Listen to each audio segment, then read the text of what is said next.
We're counting down the 20 weirdest facts behind Ace Ventura's iconic 1972 Chevy Monte Carlo. From the surprising reasons this quirky classic was picked, and the offbeat engineering that turned it into a mobile pet detective's headquarters, to the hidden challenges of filming in Miami's heat and the untold ways it became a character alongside Jim Carrey, these details reveal the wild story beneath the hood. So, what made this unlikely coupe the ultimate comedy workhorse? Let's start with how production designers chose the Monte Carlo for Ace's unforgettable ride. The production team didn't stumble onto the 1972 Monte Carlo by accident. At the time, these cars were cheap and easy to find on Florida used lots, perfect for a movie working on a tight budget.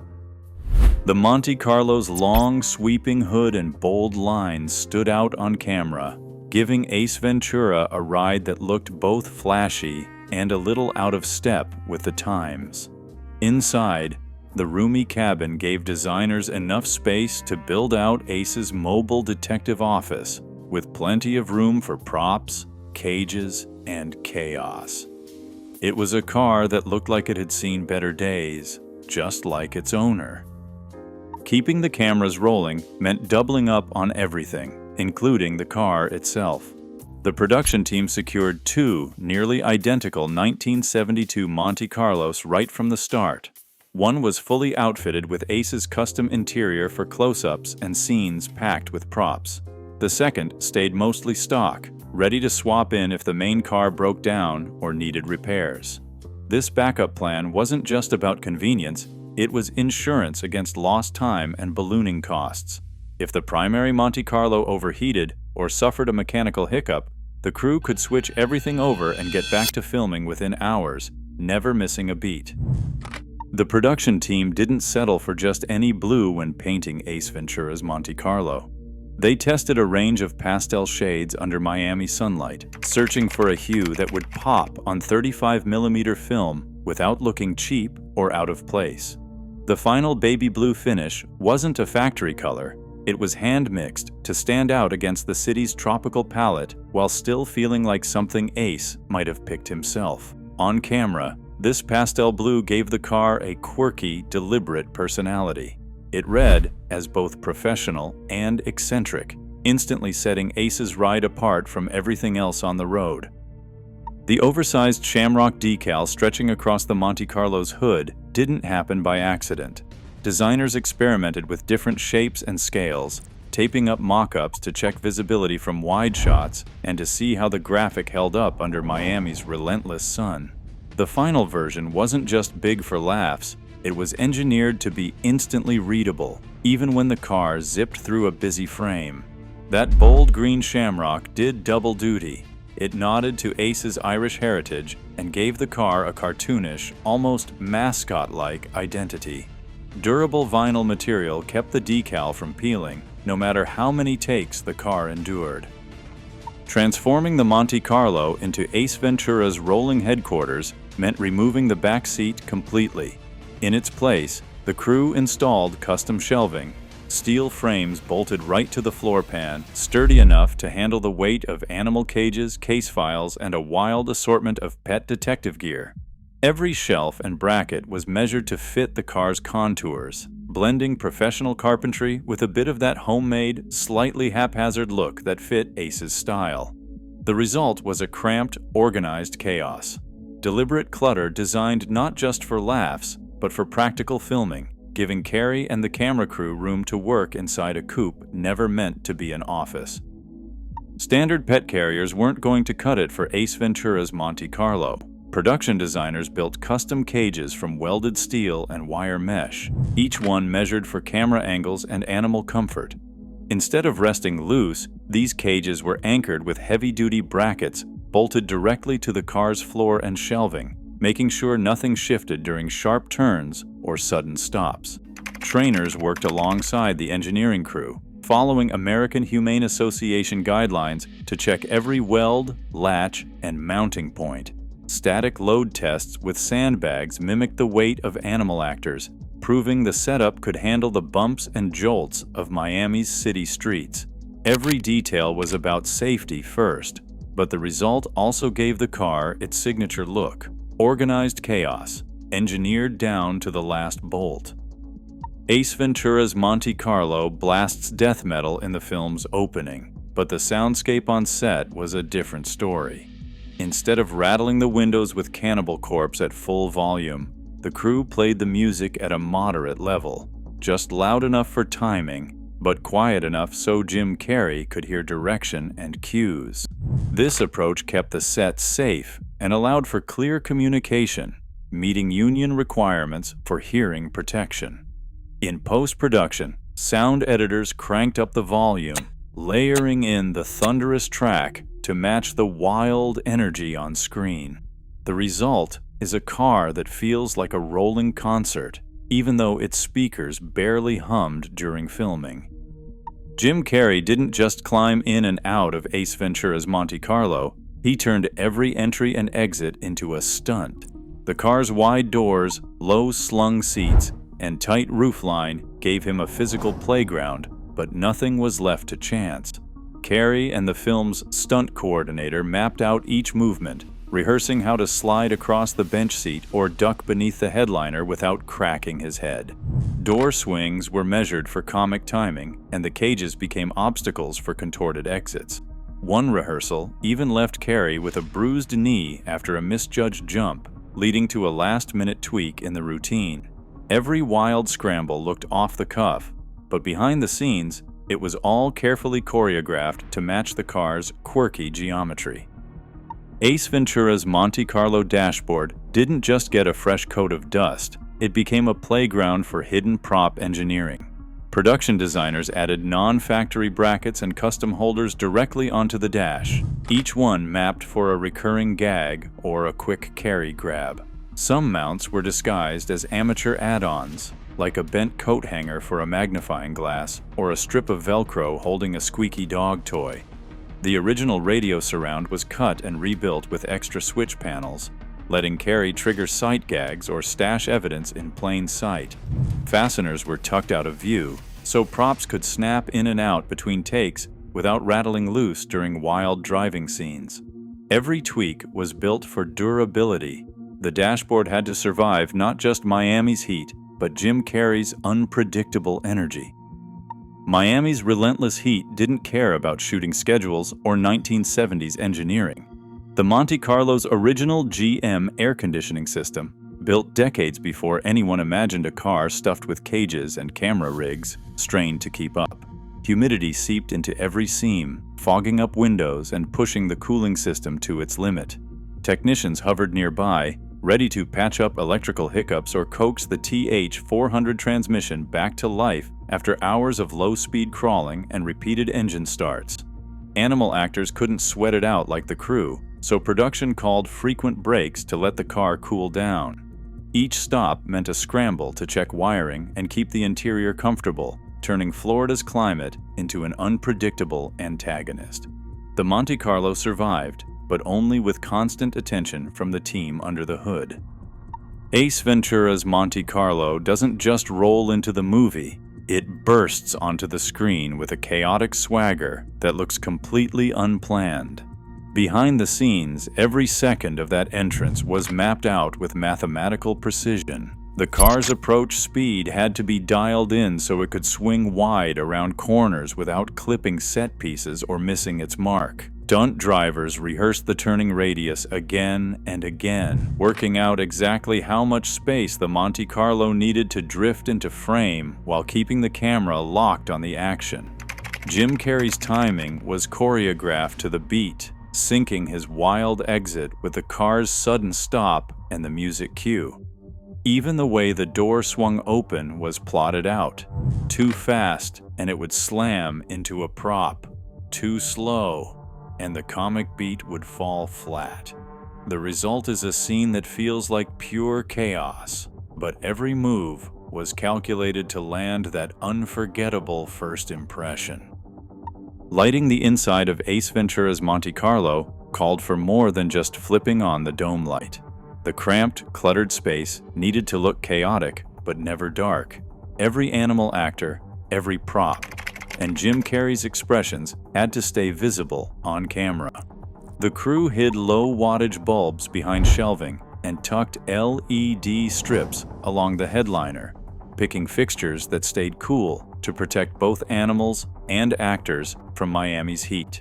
White bounce cards, cut to fit the sun visors and dash, helped scatter light evenly without creating harsh shadows or obvious hotspots. This careful setup made the Monte Carlo's cabin look naturally lit, keeping the comedy crisp and the animals comfortable, no matter how wild the scene got. Every inch of Ace Ventura's Monte Carlo was mapped and cataloged before the cameras rolled. Script supervisors snapped time-stamped photos from every angle, documenting the exact spot for each prop. Whether it was a chewed tennis ball, a stack of case files, or a squeaky dog toy wedged between the seats. These photo logs and printed checklists became the production's secret weapon, allowing the crew to reset the car's chaotic interior down to the last detail, even after a full day of shooting or a sudden vehicle swap. Whenever the backup Monte Carlo was called into action, the team could recreate the original's lived-in mess within minutes, fooling even the most eagle-eyed fans. What looked like pure disorder on screen was actually the result of disciplined, almost scientific continuity work behind the scenes. After the last scene wrapped, the two Monte Carlos that carried Ace Ventura through Miami's madness didn't share the same fate. The backup car, battered by months of stunts and quick repairs, was quietly parted out, its distinctive pieces scattered among junkyards and private garages. The hero car, with its full interior build and every oddball modification intact, disappeared into private hands. Its buyer remains anonymous, shielding the car from theft and unwanted attention, a move whispered about on collector forums. The original paperwork and unique interior make it instantly recognizable, but its current garage is a closely held secret. For fans and film historians, that hidden Monte Carlo has become a kind of automotive legend, a tangible link to the chaos and creativity of the set, fueling decades of rumors and replica builds. Gearheads and movie fans didn't wait for Hollywood to make Ace Ventura's Monte Carlo a collectible. Across internet forums, enthusiasts started pooling resources, sharing build threads, part sources, and step-by-step guides for transforming ordinary 1972 Monte Carlos into screen-accurate tributes.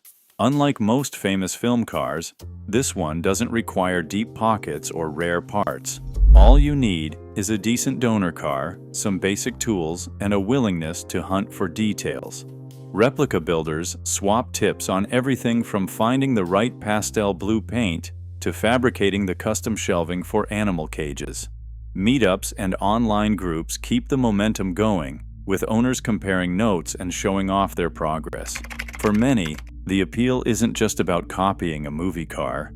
It's about joining a community where anyone can bring a piece of Ace's wild world to life.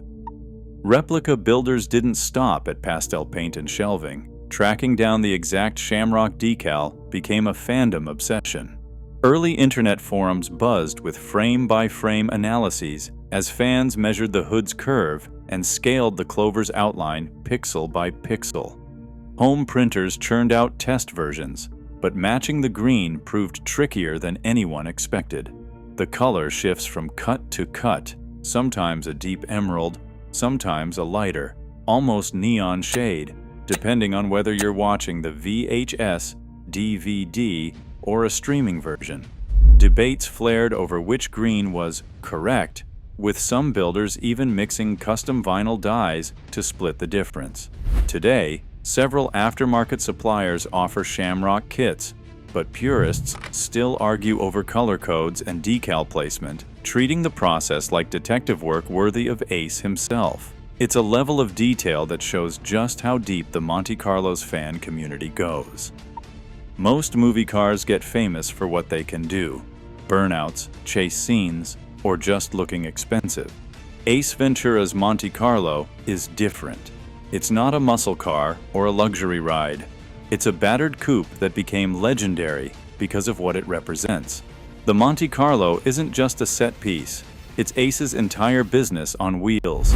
Every dent and decal tells you something about the character's world. a pet detective who works out of his car, improvises solutions, and thrives on chaos. In film studies circles, this is one of the rare cases where a vehicle's narrative function outweighs its horsepower or price tag. The car's cluttered interior, custom shelving, and bold shamrock decal turn it into a rolling office and a visual punchline. That's why the Monte Carlo stands out. It's a working vehicle that became a pop culture icon by being lived in, not just looked at. Finding a real 1972 Monte Carlo isn't just for Hollywood insiders or deep-pocketed collectors. Decent examples of the same model Ace Ventura drove can still be found on the classic car market, usually priced between $8,000 and $15,000. That's a fraction of what many iconic movie cars demand, and it puts a screen-accurate replica within reach for everyday fans. On top of the purchase price, most replica builders budget a few $1,000s more for modifications, custom shelving, animal cages, the right pastel blue paint, and that unmistakable shamrock decal.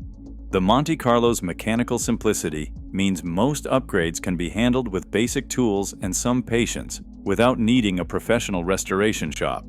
This kind of accessibility has fueled a steady stream of new builds, making Ace Ventura's Monte Carlo one of the most approachable film cars to recreate and own. Every scrap of clutter inside Ace Ventura's Monte Carlo was mapped with the precision of a crime scene. What looks like pure chaos on screen, chewed tennis balls, prescription bottles, dog-eared case files, was actually a carefully engineered system. Each prop served a double purpose. It built Ace's world for the audience, but also had to be safe and accessible for animal actors and crew. The production team cataloged the exact placement of every item, creating a blueprint that could be recreated down to the last coffee-stained folder, no matter which Monte Carlo was used on a given day. Shelving wasn't just for show. It was bolted into anchor cages and keep supplies steady during sharp turns. Even the messiest stacks had logic. Veterinary kits were always within arm's reach, while comic props doubled as safety padding. This planned disorder became a showcase for production design, blending visual comedy with technical mastery and turning the Monte Carlo's interior into a living, breathing character all its own. Jim Carrey didn't just act alongside the Monte Carlo, he treated it like a scene partner. Every gag, from sliding across the bench seat to wrestling with the stubborn door, was shaped by the car's real proportions and quirks. The wide doors and low roof forced Carrey into contortions that became instant punchlines, while the maze of cages and props inside gave him endless opportunities for improv. The car's unpredictable timing, windows that stuck, seats that bounced, meant Carrey had to stay sharp, adapting on the fly and turning every mechanical hiccup into comedy gold. In the end, the Monte Carlo wasn't just a backdrop or a prop. It was a co-star, woven into the rhythm of every joke and every chase, helping to create a character and a film that audiences never forgot. From the humble selection of a used 1972 Monte Carlo to Jim Carrey's full-body comedic choreography, these 20 weird facts reveal just how much thought and craft went into turning a basic coupe into an unforgettable film icon. The most surprising entries, like meticulously engineered animal cages, fan-driven shamrock decal forensics, and the revelation that every inch of interior chaos was carefully mapped, show a pattern. Nothing about Ace's car was left to chance. Across the entire ranking, the common thread is deliberate transformation. Ordinary parts and affordable choices elevated by layered design, technical ingenuity, and seamless integration with performance. Unlike most movie cars that rely on horsepower or luxury, the Ace Ventura Monte Carlo's legend comes from its role as a working character, a comedic stage, and a cultural touchstone accessible to fans. In the end, this list proves that even the quirkiest film vehicles can achieve legendary status when every detail serves story, character, and community. The real legacy of Ace's Monte Carlo isn't just what's on screen, it's the hidden artistry and fandom it continues to inspire.